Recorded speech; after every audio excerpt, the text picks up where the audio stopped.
Reunión de los expresidentes Andrés Pastrana y Álvaro Uribe para tratar el tema del proceso de paz. Consideran las FARC que Comisión Asesora para la Paz creada por Santos es excluyente. Gobierno y camioneros no se levantarán de la mesa hasta no lograr un acuerdo que permita finalizar el paro camionero. El ministro de la Presidencia, Néstor Humberto Martínez, lidera esta negociación. La registraduría pedirá la nulidad de la sentencia que revivió el referendo revocatorio del alcalde Gustavo Petro. 2 colombianos perdieron la vida en ataque terrorista en Túnez. En juicio contra Silvia Guete, el ex jefe paramilitar alias Don Antonio aseguró que ella sí le ofreció 500 millones de pesos para que testificara a su favor. El presidente Juan Manuel Santos anuncia medidas para fortalecer la rama judicial y blindarla de posibles actos de corrupción. Propone que las cortes puedan suspender a sus magistrados. Asumir la recolección de basuras le generó pérdidas al acueducto de Bogotá por 37.000 millones de pesos durante el año 2014. El Contralor General Edgardo Maya hizo duras críticas al Plan Nacional de Desarrollo y puso en duda el financiamiento para la iniciativa que cursa en el Congreso de la República.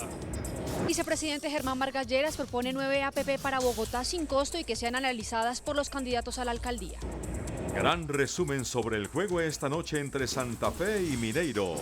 Nacional obligado a ganar mañana ante Barcelona de Guayaquil. Habla Osorio. Deportes Tolima se queda sin estadio y no sabe dónde va a jugar. Llega nuevamente el Circo del Sol a Bogotá, esta vez con su espectáculo Corteo. Al final de la emisión, con ellos los espero. Buenas noches, estos son nuestros temas de hoy. 1. Una aclaración sobre los tribunales de arbitramiento. 2. Lanzan un formulario contra la corrupción. 3. El ingenio de los colombianos no tiene límite. 1, 2 y 3 al cierre.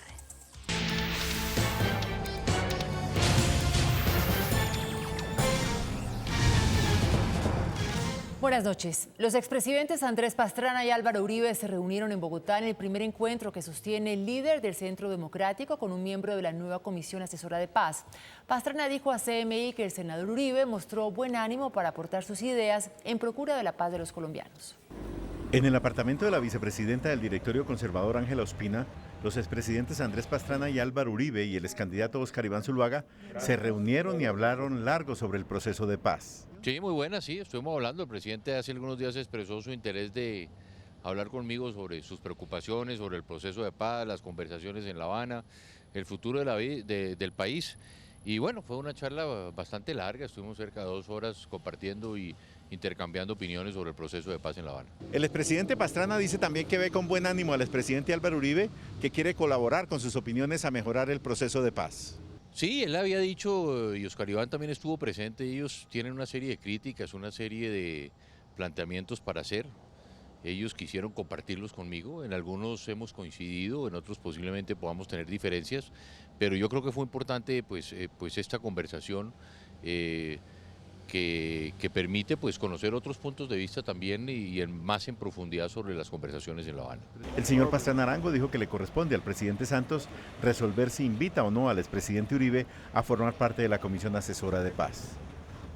Desde La Habana, alias Pablo Catatumbo calificó la comisión asesora creada por el presidente Santos como un paso unilateral que refleja todas las formas de exclusión social y política. Informe de nuestra corresponsal en La Habana, Anisley Torres.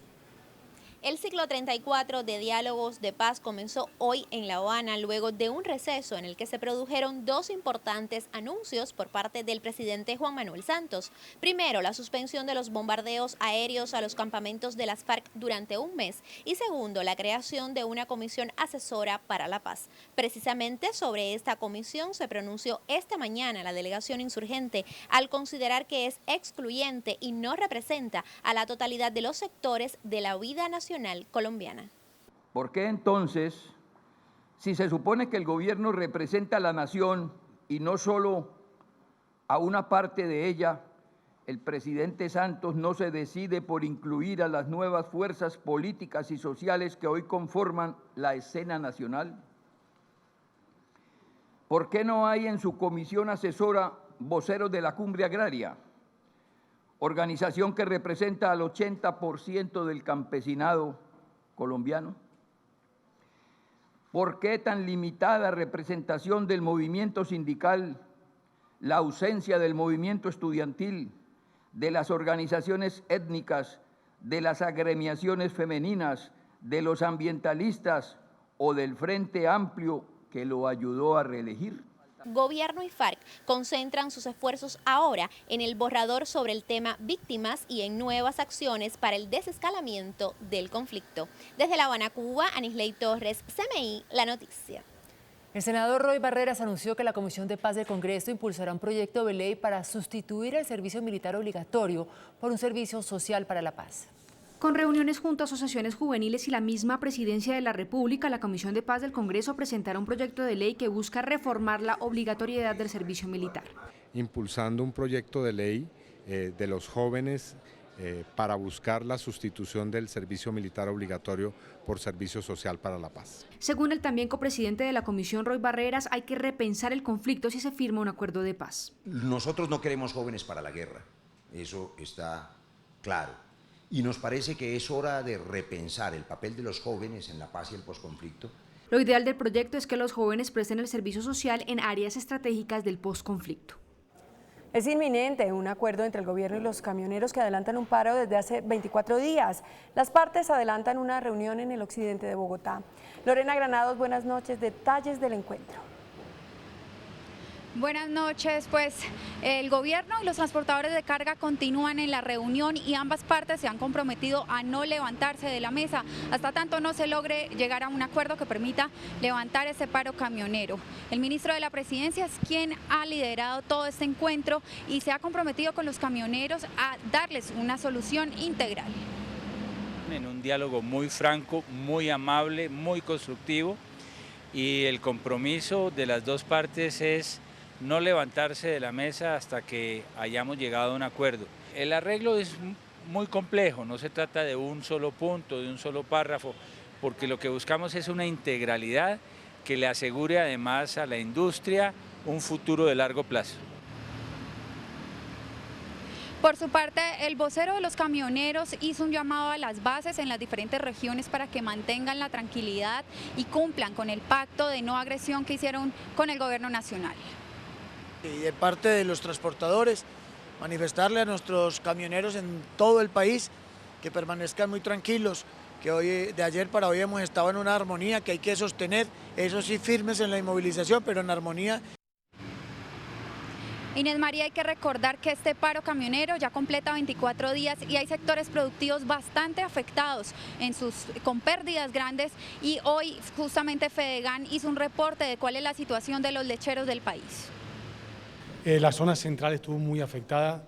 En el Caquetá, por ejemplo, más del 50% de la producción láctea se ha quedado en la finca, y eso tiene un impacto porque, claro, esa leche termina en queso y entonces termina afectando, digamos, el mercado del queso.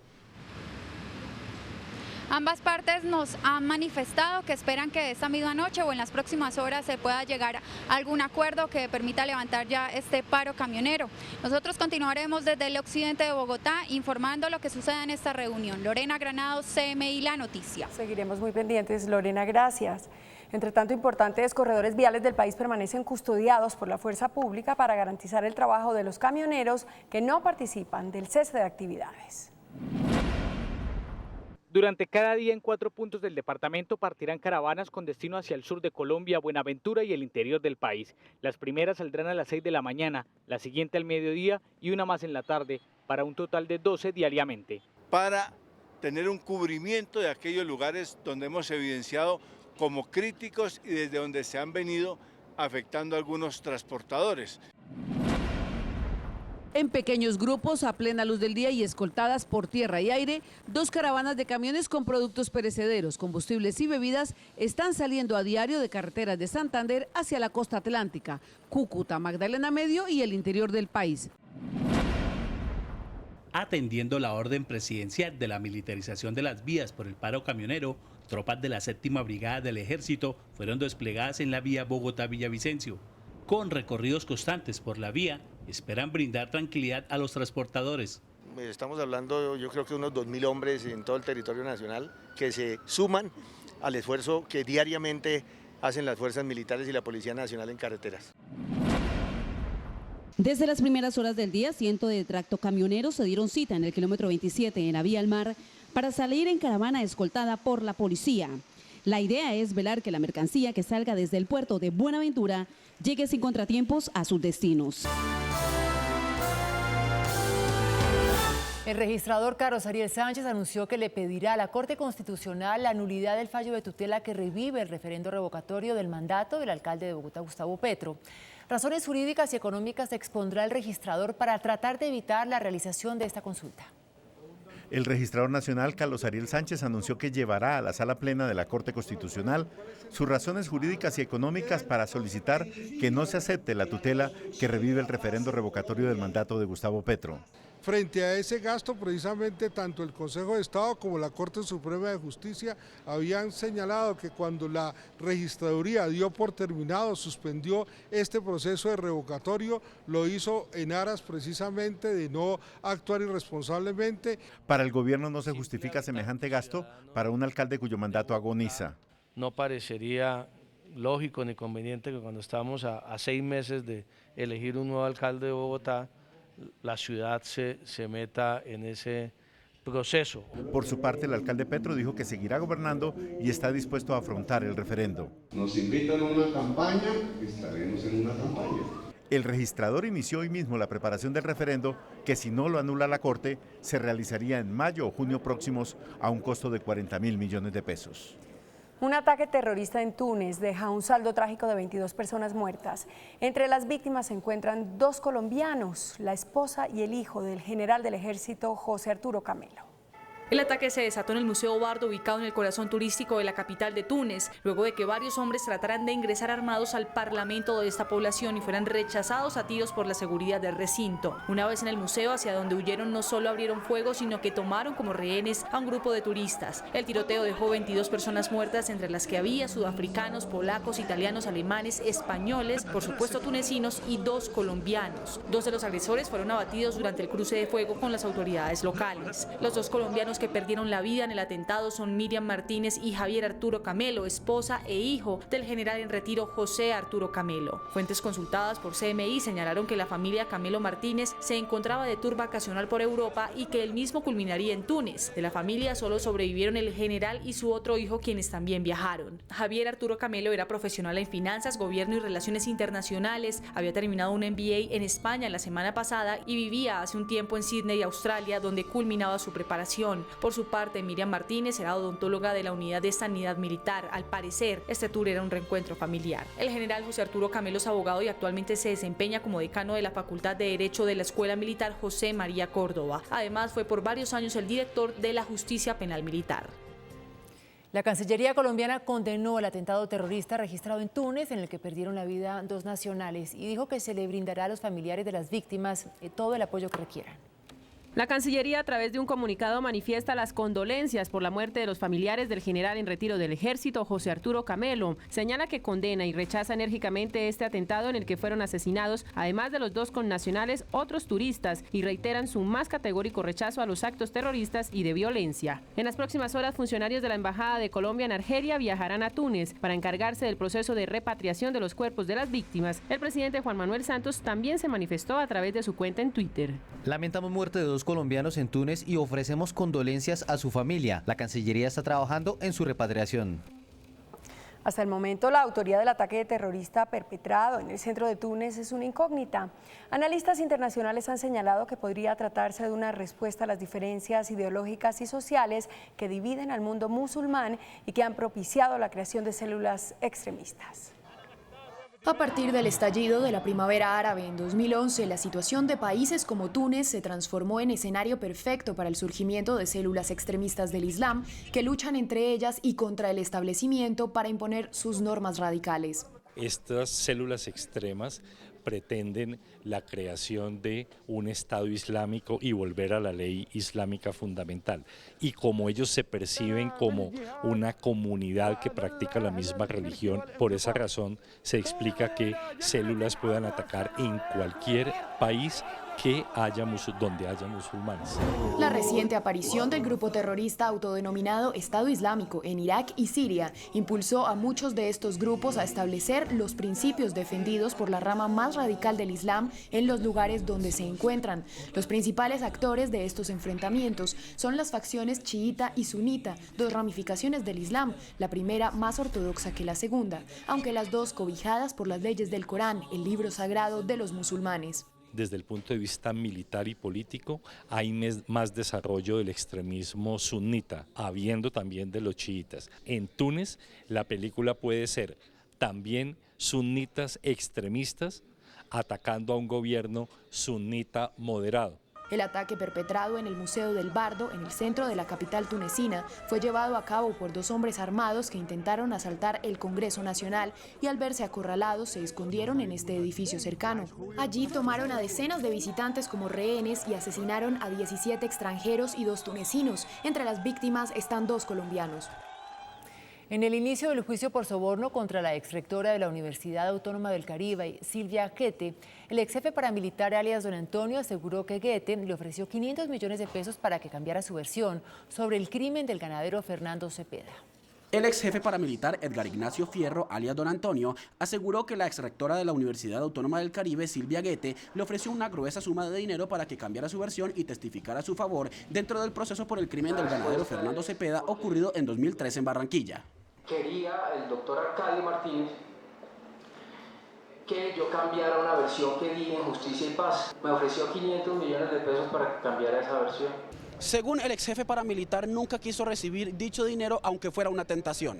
Llegó a visitarme a la cárcel creo que 2 o creo que 3 veces.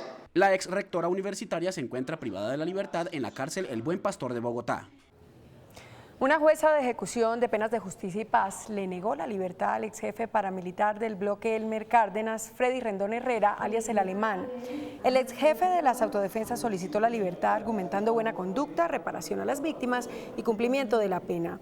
La jueza negó dicha petición tras señalar que El Alemán cuenta con más procesos en su contra en la justicia ordinaria, los cuales no pueden ser acumulados en Justicia y Paz. Carlos Areiza, principal testigo en el caso del ex senador Luis Alfredo Ramos, se retractó y aceptó cargos por haber mentido en el proceso contra el ex parlamentario. En el edificio de la Justicia de Medellín, Carlos Enrique Areiza le confesó a la Fiscalía que mintió para comprometer a Luis Alfredo Ramos con presuntas relaciones con paramilitares. Acepto y reconozco que cometí un error en el caso del señor Luis Alfredo Ramos. Acepto los cargos, su señoría. Ramos está preso por orden de la Corte Suprema de Justicia, que argumentó su decisión, entre otros con el testimonio de Areiza. Luis Alfredo Ramos, el único pacto que ha tenido es con la ciudadanía y que uno a uno se irán cayendo esos falsos testigos que no le pueden decir mentiras a Colombia. El juicio contra Luis Alfredo Ramos continuará su curso y la Corte evaluará la trascendencia del falso testigo y las demás pruebas que mantienen en la cárcel al político antioqueño. El presidente Juan Manuel Santos anunció la presentación de un proyecto para eliminar el cabildeo en la rama judicial al término de una reunión con los presidentes de las altas cortes. Dentro de las medidas adicionales está presentar un proyecto de ley para acabar el cabildeo en la rama judicial. Dadas las circunstancias y lo que ha sucedido, un proyecto de ley con ese fin es necesario. El mandatario sugiere la necesidad de dotar a las cortes de procedimientos para autorregularse y así poder ejercer mayor control en sus actuaciones. Se puede llegar a dictar medidas cautelares al interior de las propias cortes, incluyendo la suspensión de magistrados. El mandatario reiteró el llamado a la institucionalidad. Dijo que la Corte Constitucional no puede caer en desprestigio solamente porque alguno de sus miembros cometió un error, una equivocación o haya hecho algo indebido. Esta noche quedaron definidos los 5 candidatos a la rectoría de la Universidad Nacional. Estudiantes, egresados y profesores de la Universidad Nacional definieron en una consulta electrónica los candidatos para rector del alma mater para el periodo 2015-2018. Entre los escogidos están el actual rector Ignacio Mantilla, Óscar Almario, Jorge Cárdenas, Mario Hernández y Fabián Sanabria. El próximo miércoles será el Consejo Superior Universitario quien defina el nombre del nuevo rector. El contralor Edgardo Maya Villazón criticó el proyecto del Plan Nacional de Desarrollo. Aseguró que la iniciativa tiene vacíos en su financiamiento y en las metas que plantea. Buscar De acuerdo con el titular del ente de control, en el Plan Nacional de Desarrollo no están claros los supuestos macroeconómicos y esa omisión genera dudas sobre las estrategias de financiación de esta iniciativa. De igual manera, plantea que muchas disposiciones del articulado no tienen conexión directa con las metas del plan y en algunos casos no hay unidad de materia. La Contraloría General pone en la mesa 10 vacíos sobre el proyecto que cursa en el Congreso de la República que tienen que ver con la falta de claridad en las metas, dudas en materia de recursos y fuentes inflexibles. Para el organismo, el plan anterior, con una senda económica estable y un claro crecimiento de los ingresos de la nación, preveía recursos totales por 633 billones de pesos y aún así obtuvo un recorte de 6 billones de pesos a finales del año pasado y se necesitaron mini reformas tributarias para financiarlo. Otro de los puntos tiene que ver con la conexión de los programas, una competitividad desarticulada y la falta de estrategia para las pensiones. Finalmente, el Contralor Maya sostiene que la propuesta es más de planificación que de ejecución. El vicepresidente Germán Vargas presentó nuevos proyectos de alianzas público-privadas que se desarrollarán en Bogotá.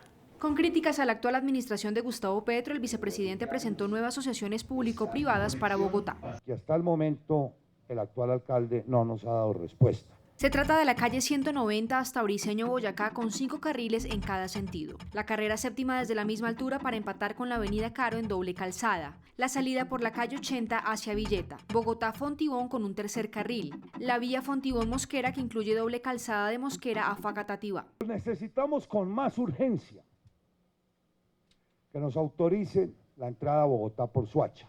El vicepresidente aseguró que estas 9 APP no tendrán ningún costo porque serán financiadas por las concesiones actuales. Asumir la recolección de basuras y el aseo de Bogotá le significó pérdidas por 37.000 millones de pesos al acueducto de Bogotá, según el balance financiero 2014. El balance financiero general del acueducto en cuanto a la prestación del servicio de aseo arroja un resultado total de menos 37.202 millones de pesos a 31 de diciembre de 2014. La gerencia de la empresa explicó que la cifra radica principalmente en los costos operativos que asumió el distrito para comprar camiones y tecnologías debido a la no reversión de los operadores privados, dinero que sería recuperado con una cuenta de cobro a la Unidad Administrativa de Servicios Públicos.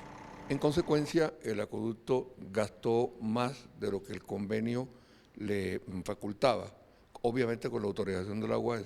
Según el informe, los ingresos por aseo para el acueducto se redujeron de 162.000 millones en 2013 a 142.000 millones en 2014, lo que representa un 12,4% menos. A pesar de esto, nuevos negocios, aguas y alcantarillado evitaron que el balance financiero general de la empresa fuera negativo. Las utilidades aumentaron en un 30%. Pasaron de 120.000 millones a 150.000. La UAS demandó a operadores privados buscando recuperar 32.000 millones de pesos. El índice de capitalización de la bolsa que mide el comportamiento de las 20 principales acciones cerró al alza. Hoy la Reserva Federal de los Estados Unidos dejó inalterada la tasa de interés que desde el 2008 se encuentra entre 0 y 0,25%. La Fed no fue clara sobre cuándo subirá tasas de interés.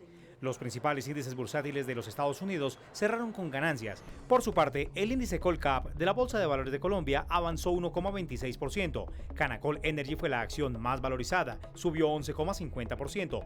Villas fue la más desvalorizada, cayó más del 5%. Grupo Sura fue la acción más transada, hoy movió 90.000 millones de pesos.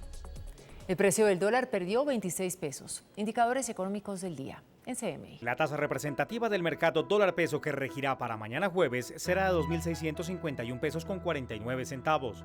Los profesionales del cambio compran el dólar en promedio en 2.360 pesos y lo venden en 2.400 pesos. Un euro cuesta 2.863 pesos con 60 centavos.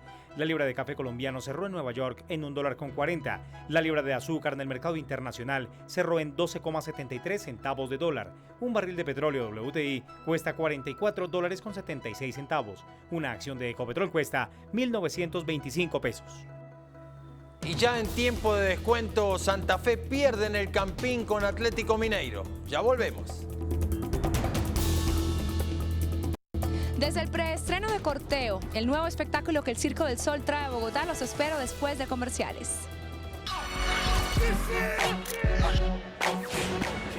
Hola, muy buenas noches. Hoy los saludo desde el parqueadero de Salitre Mágico, en donde se han instalado las carpas del Circo del Sol. La compañía que regresa luego de espectaculares shows que han presentado aquí en la capital. En 2010, Kidam y en 2013, Barecay. Esta vez llegan con Corteo. Este es el maravilloso mundo del Circo del Sol. un sueño o la realidad? Esta es la historia de un hombre y su paso por la muerte, recuerdos llenos de magia y alegría. El Circo del Sol se luce con un montaje que divierte, inspira e impresiona. Corteo.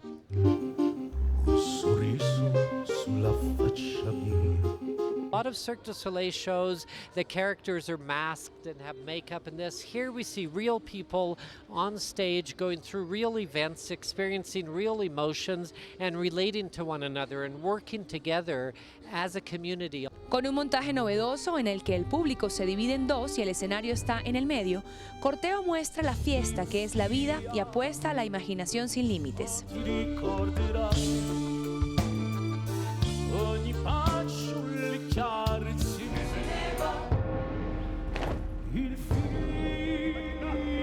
Las lámparas, la cama, todo se convierte en instrumento de estos artistas de la acrobacia.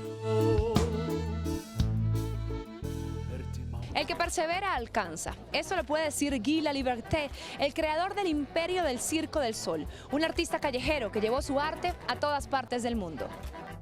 Guy Laliberté nació en Quebec en 1959, hijo de una enfermera y un ejecutivo de relaciones públicas. Siempre quiso estudiar artes escénicas, pero su espíritu aventurero lo llevó a abandonar la universidad y a viajar por las calles de Europa como acordeonero de música folk, devorador de fuego y amante de los zancos. A los 22 regresó a su natal Quebec y consiguió trabajo en una hidroeléctrica. Sin embargo, fue despedido y con el dinero de su seguro de desempleo montó una feria de arte callejero en Quebec que marcaría el camino del resto de su vida. En 1983, con ocasión del aniversario 450 del descubrimiento de Canadá, el gobierno le dio $1,5 millones para organizar un gran festival. Allí nació Le Grand Tour du Cirque du Soleil. Ese espectáculo fue un rotundo éxito y Laliberté decidió convertirlo en un show itinerante que en poco tiempo le permitió firmar contratos millonarios. Tres características de su espectáculo lo convirtieron en la novedad del show business en Norteamérica y en el mundo, y de una ciudad pasó a tener contratos en más de 50. Esas características se mantienen aún hoy: shows sin animales, actos conectados como parte de una trama central y artistas que deben cumplir con ciertos estándares profesionales y personales, entre ellos hablar varios idiomas, dominar más de una disciplina y haber ensayado su acto mínimo por un año antes de saltar frente al público. Ahora estoy en el interior de una de las carpas del Circo del Sol, pero de aquí nos vamos a Cartagena, donde hoy se realiza la clausura de Ixelmoda 2015 y allí continúa mi compañera Julieta Piñeres. Hola Julieta, ¿qué tal estuvo el último día de pasarelas? Andreina, muy buenas noches para usted, muy buenas noches para todos los que nos acompañan. Yo los saludo desde el Teatro Adolfo Mejía en la ciudad de Cartagena, como usted lo dijo, donde se realiza la clausura de Ixelmoda 2015. Para esta ocasión y para el cierre, el Congreso quiso vincularse a la lucha contra el cáncer de seno haciendo una pasarela con misión social. La labor social siempre será una aliada de las ferias y congresos de moda.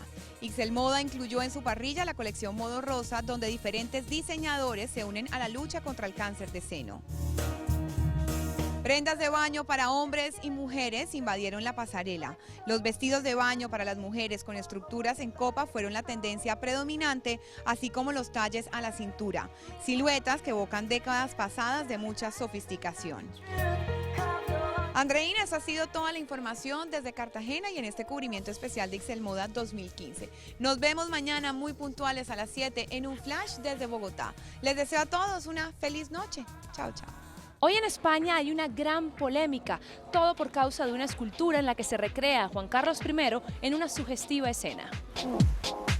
El Museo de Arte Contemporáneo de Barcelona decidió cancelar la exposición colectiva La Bestia y el Soberano, en la que participaban 30 artistas internacionales, luego de que los comisarios de la muestra se negaran a retirar una obra de la austriaca Inés Dojak, que según ella juega con las relaciones de poder y las altera. La pieza de la discordia, considerada ofensiva, es una escultura elaborada en papel maché en la que se ve claramente a un pastor alemán penetrando a la líder boliviana Domitilia Barrios de Chúngara y esta, a su vez, al rey Juan Carlos, quien aparece escupiendo un ramo de flores sobre una alfombra de cascos nazis. Desde la Carpa Roja de Corteo, el nuevo espectáculo del Circo del Sol que llega a Bogotá, me despido por hoy deseándoles que tengan una excelente noche. Nosotros nos vemos mañana. Chao. Después de la pausa, nuestros temas de hoy. 1. Una aclaración sobre los tribunales de arbitramiento. 2. Lanzan un formulario contra la corrupción. 3. El ingenio de los colombianos no tiene límite. 1, 2 y 3 después de comerciales.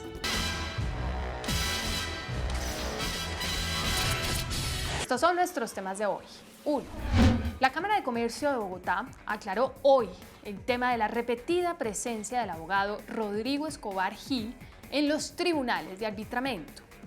La doctora Mónica de Grave, presidenta de la Cámara, afirma que desde el 7 de septiembre del año 2009, el doctor Escobar Gil ha estado suspendido de la lista de centros de arbitraje de la Cámara. Y dice que el doctor Escobar sigue suspendido por cuanto no ha actualizado documentación. La doctora Mónica nos pide rectificación. Tiene razón la doctora de Grave en que el doctor Escobar no ha sido escogido por la Cámara, pero sí por una de las partes en el respectivo pleito. Y nada menos que en 6 conflictos. Vean. 1. El pleito entre la empresa de telecomunicaciones de la Orinoquía contra el Fondo de Tecnologías de la Información. 2. Petróleos del Milenio contra Terpel. Ya hubo laudo. 3. Concesión Santa Marta Paraguachón contra la Agencia Nacional de Infraestructura. Ya hubo laudo. 4. Nuevo pleito entre la concesión Santa Marta Paraguachón contra la ANI. Desistió. 5. Pleito de la fase 3 contra Eridú y contra Transmilenio. 6. Pleito de FONADE contra Vargas Velandia y Sevilla y Martínez. Y 7. Aguas de la Sabana de Bogotá contra Aguas de Bogotá. Es claro que el doctor Escobar actúa como árbitro en este momento en nada menos que en 6 tribunales. En 2 de ellos como árbitro en cuantiosos casos de la ANI. Lo que hemos dicho, lo ratificamos. Es poco común que un abogado tenga tantos arbitrajes de entidades oficiales. Además, la Ley de Arbitraje de 2012 establece que ningún árbitro podría desempeñarse en más de 5 tribunales de arbitramiento. 2. Para modernizar el manejo de las denuncias por corrupción y asegurar un seguimiento a las investigaciones por delitos contra el patrimonio público, se creó hoy un sistema de reporte de actos irregulares. La Presidencia de la República les envió hoy a todos los jefes de oficinas de control interno de las entidades del Estado este formulario denominado Reportes de Actos de Corrupción o de Irregularidades Administrativas, que debe ser enviado a la Secretaría de Transparencia para informar sobre cualquier irregularidad detectada en la administración pública. En el formulario se incluyen como irregulares las conductas que los funcionarios desestiman, como el incumplimiento a los planes de austeridad y de inversiones, el tráfico de influencias, el acoso laboral y el uso confidencial de información de entidades del Estado. Algo más, en este formato el denunciante debe identificarse plenamente e informar a qué funcionario o a cuál organismo de control dio traslado de la denuncia que reporta. 3. Definitivamente el ingenio y la malicia de los colombianos son inigualables. La polémica desatada por la llegada a Colombia de la aplicación Uber fue aprovechada por un grupo de programadores para crear un videojuego.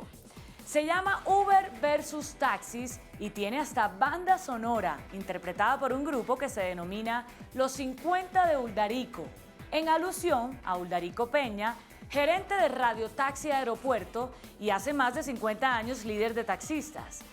El juego consiste en tomar un vehículo de Uber y tratar de cumplir un recorrido esquivando una avalancha de taxis amarillos que por todos los medios tratan de impedir el paso del carro de Uber. El video es éxito en las redes sociales. En Bogotá hay un lío muy tremendo, y es con los taxis blancos y amarillos, porque si usted da un blanco va subiendo, se le sale la piedra a Uldarico. Don Uldarico, métase en el juego para ver cómo sale de esta. Hasta mañana, que descanse. Hasta aquí las noticias, gracias y buenas noches. Nos vemos mañana, como siempre, en CMI La Noticia.